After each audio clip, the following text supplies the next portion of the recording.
আচ্ছা রাহুল, তুমি স্বপ্ন দেখো? স্বপ্ন? স্বপ্ন।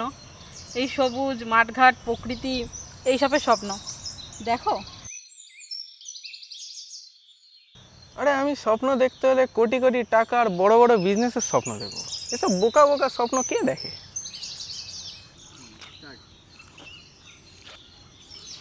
আরে দেখ ভাই, বিলাতি বেগুনটা কই দিয়ে আইলো রে? হ্যাঁ, বিলাতি বেগুনটা দেখতে পাইলা, সাদা মূলোটা দেখতে পাইলা না? ওই তাই তো, দুইটাই তো এক লগে আইস রে।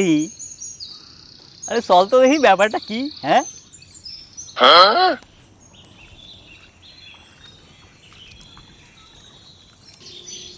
আরে ব্যাপারটা কি? হ্যাঁ, পথ ভুললে নাকি?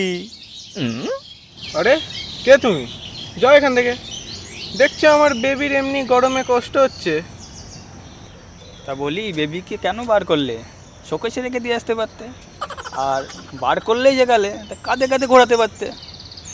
তা কাঁধে নেবে কিভাবে? তোমার যা চেহারা।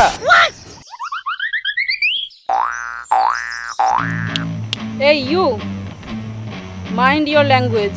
আর রাস্তাটা কি তোর বাপের নাকি যে এখান থেকে আমি হাঁটতে পারবো না? এক্সকিউজ মি ম্যাডাম, এরকম বড় বড় কথা কইবেন না। এটা গ্রাম, কইয়া দিলাম।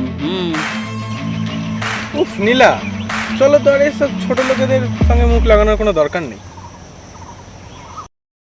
এই বড়রা যখন কথা বলে, ছোটদের কথা বলতে নাই। কেউ শেখায়নি? আয়, আমি শিখিয়ে দিই। এই ছাড়ো, কি করছো?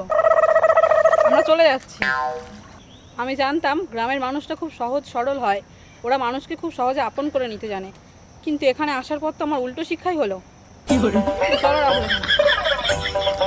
কারণ আমাকে গ্রামের মানুষরা না সত্যি সহজ সরল হয়। আপনাদের মতো ইংরাজি কটাস কটাস কথা আমরা হয়তো বলতে পারি না। একবার অঙ্করের রাজপ্রাসাদ থেকে নিচে নেমে এসে দেখুন, আপনিও গ্রামকে ভালোবাসা ফেলবেন, বুঝলেন?